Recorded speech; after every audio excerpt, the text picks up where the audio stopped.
अगदी अर्ली रिटायरमेंटला एक लमसम आपल्या हातात एक अमाऊंट येते, मग इतक्या उशिरा पण करून चालते का इन्व्हेस्टमेंट? Yes, absolutely. रिटायर्ड लोकांसाठी तर म्युच्युअल फंड्स बेस्ट ऑप्शन आहे. मंथली पेन्शन पण येतं. 2022 साली मला एक आठवत आहे की रेल्वेमधनं रिटायर झालेले 6 लोक आलेले कन्सल्टेशनसाठी. Very convinced about mutual funds, पण जसं ट्रेडिशनल माइंडसेट की मार्केट हायला आहे, आत्ता कुठे करू, म्हणून चौघांनी नाही केले, दोघांनी इन्व्हेस्ट केले. 55 लाख रुपये दोघांनी इन्व्हेस्ट केले. 2025ला च्या फॉल येण्याच्या आधी ते 55 लाखाचे झालेले साधारण 80-81 लाख. आता 2 वर्षात एवढे रिटर्न्स मिळतील हे मलाही माहीत नव्हतं, पण ते रिटर्न्स बघून बाकीचे चौघांना लालच आली. ते मला आले माझ्याकडे की राहुल आता मला पैसे टाकायचे आहेत. मी बोललो आता पण परत मार्केट हायला आहे. त्यांनी आजपर्यंत इन्व्हेस्ट नाही केले. सो दिस इज वॉट एक मराठी माणूस कुठे पाठी पडतो की तो टाईम करायला जातो. मार्केट वर आहे तर मी इन्व्हेस्ट नाही करणार आहे, मार्केट खाली आहे तर मी इन्व्हेस्ट, असं नसतं. तुमच्याकडे पैसे तर तुम्ही इन्व्हेस्ट केले पाहिजेत. एक चांगला गुंतवणूक सल्लागार इज व्हेरी इम्पॉर्टंट. आता मगाशी तुम्ही बोललात लाईफ एक्सपेक्टन्सी, मग असे काही इन्शुरन्स बेस्ड असतात का mutual funds? Never mix insurance with investments.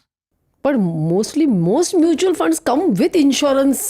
No mutual fund is with insurance. Banks आणि काही एजंट्स तुम्हाला युलिप्स चिकटवतात, unit linked insurance policies, where you neither get a good insurance nor investment. Get a pure term plan, जास्त चांगला term plan घ्या आणि mutual funds करा, बस. तुम्ही जेव्हा मिक्स करायला जाता, ट्रेडिशनली LIC होतं, जिंदगी के साथ भी जिंदगी के बाद भी. ज्यांनी 2000 साली पॉलिसी काढली आहे की मला 2025ला 5 लाख रुपये मिळणार आहे, 5 लाखाला काही किंमतच नाही आहे, पण तेच त्यावेळेला एका रिअल इस्टेटमध्ये टाकले असते तर ते 5 लाखाचे जे आज 50 लाख झाले असते. ॲसेट क्लास असा निवडा जो कंपाऊंडिंग आहे, जिथे इन्शुरन्स नाही आहे.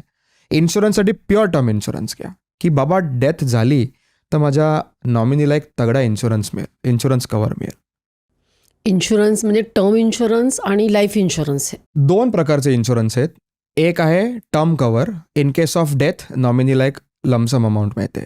अर्ली डेथ, अनफोर्सिन डेथ असं मी म्हणतो की अनटाईमली डेथ, कोविडला झाली जशी. दुसरं आहे मेडिकल इमर्जन्सी, की मी आज हॉस्पिटलाइज झालो तर त्या हॉस्पिटलच्या एक्सपेन्सला कसं कव्हर करायचं, त्याला म्हणतात हेल्थ इन्शुरन्स. माझ्यासाठी first is health insurance, second is term insurance, पैसे राहिले तर म्युच्युअल फंड्स. फर्स्ट हेल्थ, कारण कोविडमध्ये बघितलं लोकांचे 50-50 वर्षाची जी जमापुंजी होती ती एका झटक्यात वाईपआउट झाली आणि अशा काही व्याधी आल्या की आता हेल्थ इन्शुरन्स पण मिळत नाही आहे. अनटाईमली डेथ, 35 आणि 40व्या वर्षात आत्ता डेथ होतात.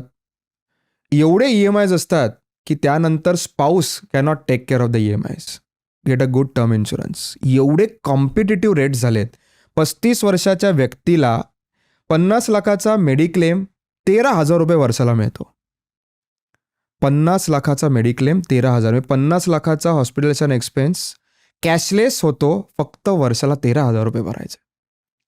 टर्म इन्शुरन्स 1 करोडचा काढायचा, जे काही झालं अनटाईमली डेथ तर बायकोला 1 करोड मिळतील. तिसरं म्युच्युअल फंड्स करायचं, कारण म्युच्युअल फंड्समधून 1 करोड व्हायला खूप वेळ लागतो. जर तुम्ही तगडी केली तर तुम्ही 5-7 वर्षात पोचता, otherwise it is a very long process. म्हणजे फ्युचरसाठी आपण आपल्याला सेव्ह करतो. पहिले फॅमिलीला सेव्ह करायचं, मग आपल्याला सेव्ह करायचं.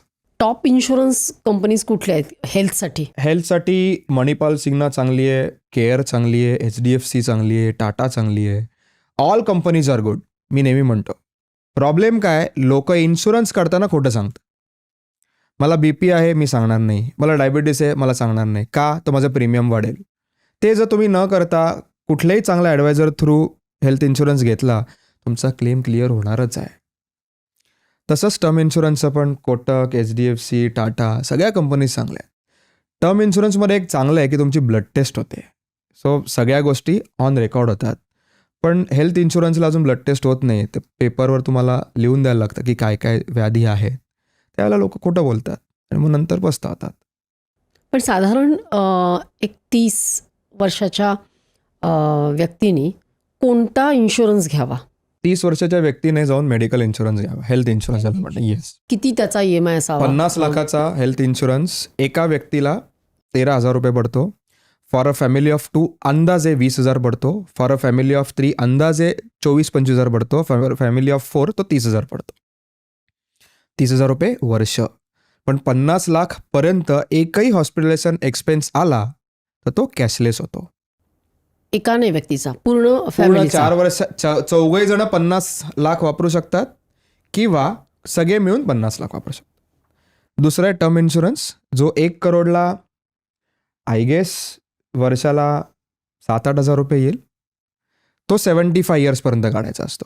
म्हणजे 75 वर्षापर्यंत अनटाइमली डेथ झाली तर मला माझ्या नॉमिनीला 1 करोड रुपये मिळतील.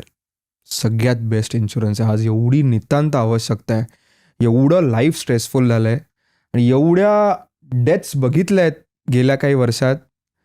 कोणाकडे टर्म इन्शुरन्स नव्हते आणि मग फॅमिलीची वाताहत बघितली आहे. तिसरं आहे म्युच्युअल फंड्स.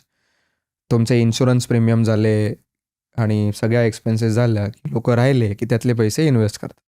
सो ते म्युच्युअल फंड्समध्ये केले पाहिजे.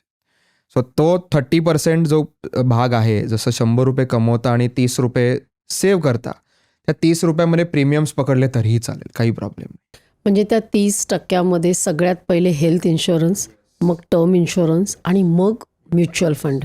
जर तुम्ही 30,000 म्युच्युअल फंड्स केले आणि उरले 10-15 हजारमध्ये हे इन्शुरन्सेस केले तर सगळ्यात बेस्ट. पण ते 30,000 रुपये तिन्ही गोष्ट केले तरी काही प्रॉब्लेम नाही. पण करणं खूप इम्पॉर्टंट आहे आजच्या लाईफमध्ये.